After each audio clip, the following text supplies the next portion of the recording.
नमस्कार, आप देख रहे हैं नमो भारत न्यूज। आपके साथ मैं हूं तुषार शर्मा। दोस्तों, हमारे देश में एक बेहद ही घिनौना षड्यंत्र रचा जा रहा था, जिसके चलते न जाने कितनी हिंदू बहन बेटियों को जिहादियों ने अपने जाल में फंसाकर अपना शिकार बनाया था और यह सिलसिला बदस्तूर जारी था। मगर किसी भी सरकार या राजनेता में इतनी हिम्मत नहीं थी कि कोई आगे आकर इसके खिलाफ कुछ बोल सके। ऐसे में योगी जी ने एक बड़ा फैसला लिया था और यूपी में देश का पहला लव जिहाद के खिलाफ कानून बनाया था। और इसके बाद से तो जैसे एक एक कर कम से कम बीजेपी शासित राज्यों में होड़ सी लग गई थी। यूपी के बाद असम, हरियाणा समेत कर्नाटक में भी इस पर काम शुरू हो गया था। मगर अब जो लेकर खबर सामने आ रही है, उसे सुनने के बाद कट्टरपंथी जिहादियों के पैरों तले जमीन खिसकने वाली है। जी हां दोस्तों, इसके मद्देनजर रखते हुए सबसे बड़ी खबर सामने आ रही है कि मध्य प्रदेश की शिवराज सरकार ने लव जिहाद के खिलाफ धर्म षड्यंत्र विधायक 2020 के ड्राफ्ट में मंजूरी दे दी है। सबसे बड़ी खबर है इस वक्त की। खबर आपको बताऊंगा दोस्तों, मगर दोस्तों आप सीधे कमेंट बॉक्स में लिखिए कि आपके क्या विचार हैं लव जिहाद के कानून को लेकर। जी हां दोस्तों, सीधे आप अपने विचार लिखिए। तो सबसे पहले बात कर लेते हैं उत्तर प्रदेश की योगी सरकार की। जी हां दोस्तों, जौनपुर की चुनावी रैली में योगी आदित्यनाथ ने कहा था कि यूपी में बहन बेटियों की इज्जत से खिलवाड़ करने वालों पर सख्त कार्रवाई की जाएगी। इससे पहले इलाहाबाद हाई कोर्ट ने सिर्फ शादी के लिए धर्म परिवर्तन को अवैध बताया था, जिसके बाद अब उत्तर प्रदेश में लव जिहाद करने वालों पर योगी अटैक की तैयारी शुरू कर दी गई थी। उन दौरान की हम बात कर रहे हैं और अपने सख्त अंदाज के लिए विख्यात उत्तर प्रदेश के मुख्यमंत्री योगी आदित्यनाथ ने जब राज्य में लव जिहाद करने वालों को आखिरी चेतावनी दी थी। जौनपुर की चुनावी रैली में योगी आदित्यनाथ ने कहा था यूपी में बहन बेटियों की इज्जत से खिलवाड़ करने वालों से निपटने के लिए जल्द ही नया कानून लाया जाएगा। उन दौरान की हम बात कर रहे हैं जब यह कानून लागू नहीं हुआ था। तो मैं आपको बता दूं कि जानबूझकर भोली भाली लड़कियों को अपने जाल में फंसाकर उनका धर्म परिवर्तन कराने वालों के लिए खिलाफ सख्त कार्रवाई की जाएगी। मुख्यमंत्री योगी आदित्यनाथ के इस ऐलान के साथ ही उत्तर प्रदेश में सियासत भी गर्मागर्मी आ गई थी। अयोध्या मामले में वक्फ बोर्ड की पैरोगारी कर चुके जफरयाब जिलानी ने कहा था कि असल मुद्दे से ध्यान भटकाने के लिए योगी आदित्यनाथ ऐसी बातें कर रहे थे। उन्होंने कहा कि असल मुद्दे रोजी रोटी और बेरोजगारी है, ये जनता के सामने ना आ जाएं, इसलिए वे अपना और मीडिया का वक्त जाया कर रहे हैं। ये तमाम बातें उन्होंने बोली थी। आपको मैं बता दूं कि इससे पहले 29 सितंबर की हम बात कर लें तो 29 सितंबर को इलाहाबाद हाई कोर्ट ने फैसला दिया था कि महज शादी करने के लिए धर्म परिवर्तन वैध नहीं है। इस केस में हिंदू लड़कियों ने धर्म बदलकर मुस्लिम लड़कों से शादी की थी। सवाल था कि क्या हिंदू लड़की धर्म बदलकर मुस्लिम लड़कों से शादी कर सकती हैं और यह शादी वैध होगी, ये सवाल था वहां पे। कुरान की हदीसों का हवाला देते हुए कोर्ट ने कहा था कि इस्लाम के बारे में बिना जाने और बिना आस्था विश्वास के धर्म बदलना स्वीकार्य नहीं है। जी हां दोस्तों, जैसा आपने सुना। और साथ ही आपको बता दूं कि सीएम योगी के ऐलान के बाद हरियाणा सरकार ने भी घोषणा कर दी थी कि वह लव जिहाद के खिलाफ कानून बनाने पर विचार कर रही थी। उन दौरान की हम बात कर रहे हैं। हरियाणा के गृह मंत्री का बयान ऐसे समय में आया था जब फरीदाबाद के बल्लभगढ़ में तौसीफ नाम के एक व्यक्ति ने 21 वर्षीय निकिता की गोली मारकर हत्या कर दी थी। इस घटना को लव जिहाद से जोड़कर देखा जा रहा था। आपको बता दूं कि फरीदाबाद में यह वार्ता कब हुई थी। फरीदाबाद के बल्लभगढ़ में यह वार्ता जब हुई थी जब निकिता अपना पेपर देकर कॉलेज से बाहर आ रही थी। उस समय एक गाड़ी वहां पहुंची जिसमें से तौसीफ बाहर निकला और उसने निकिता को अगवा करने की कोशिश की और उसे जबरदस्ती गाड़ी में बैठाने लगा।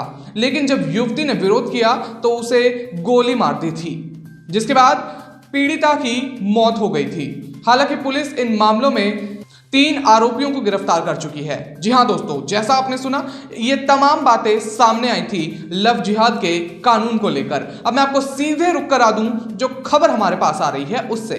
जी हां दोस्तों, आपको बता दूं कि किस तरह से मध्य प्रदेश में लव जिहाद के कानून के ऊपर बात चल रही है। तो सीधे मैं आपको बता दूं कि शनिवार को हुई कैबिनेट बैठक में इस ड्राफ्ट पर मुहर लग गई है।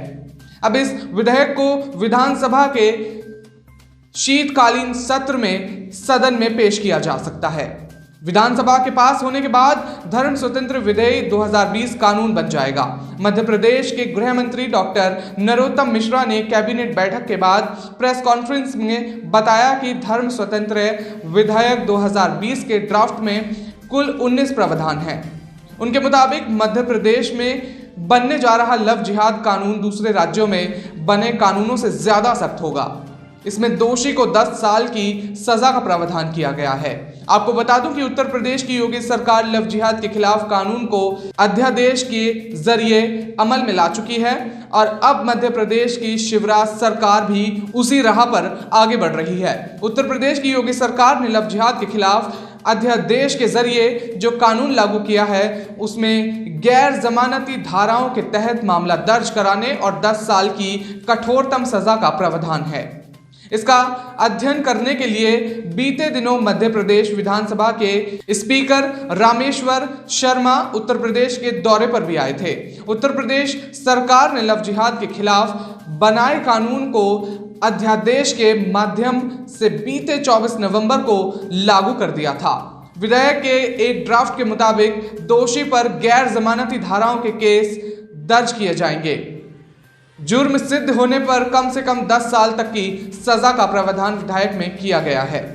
लव जिहाद जैसे मामलों में सहयोग करने वालों को भी मुख्य आरोपी बनाया जाएगा। उन्हें अपराधी मानते हुए मुख्य आरोपी की तरह ही सजा होगी। वहीं शादी के लिए धर्मांतरण करने वालों को भी सजा देने का प्रावधान इस कानून में रहेगा।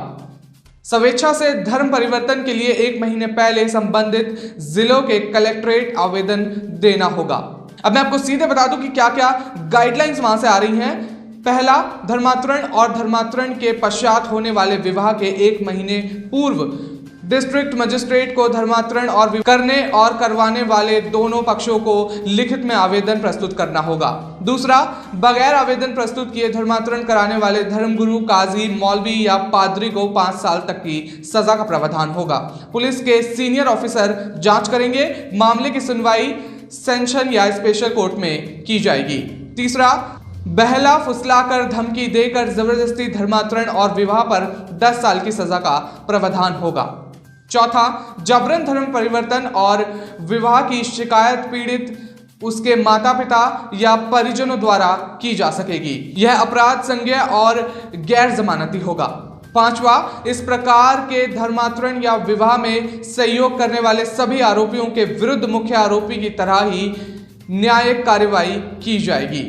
छठा, जबरन धर्मांतरण या विवाह कराने वाले संस्थानों का पंजीयन निरस्त किया जाएगा। इस प्रकार के धर्मांतरण या विवाह कराने वाली संस्थाओं को डोनेशन देने वाली संस्थाओं या लेने वाली संस्थाओं का पंजीयन भी निरस्त किया जाएगा। जी हाँ दोस्तों, तो दोस्तों ये थी अब तक की सबसे बड़ी खबर। किस तरह आप देख रहे हैं कि योगी सरकार के बाद अब जितने भी बीजेपी या गैर बीजेपी शासित प्रदेश हैं उन्हें होड़ सी लग गई है कि हमें लव जिहाद का कानून पेश कराना है। तो आप देख रहे हैं यूपी के बाद हरियाणा के बाद अब सीधा ये मध्य प्रदेश से खबर आई है। तो इसके मद्देनजर रखते हुए मैंने आपसे बात करी। तो आपसे मेरी गुजारिश है कि आप इस वीडियो को जल्दी से लाइक और शेयर कर दें ताकि जनता को पता चल सके कि मध्य प्रदेश में भी इस कानून पर बात चल रही है। जी हाँ दोस्तों, तो आप सीधे इसे जल्दी से शेयर कर दें और आपसे गुजारिश है कि आप हमारे साथ बने रहिए नमो भारत न्यूज में फॉर लेटेस्ट अपडेट्स। धन्यवाद। वीडियो को लाइक, सब्सक्राइब और शेयर करना ना भूलें। अपने विचारों को कमेंट बॉक्स में लिखकर हम तक जरूर पहुंचाइए।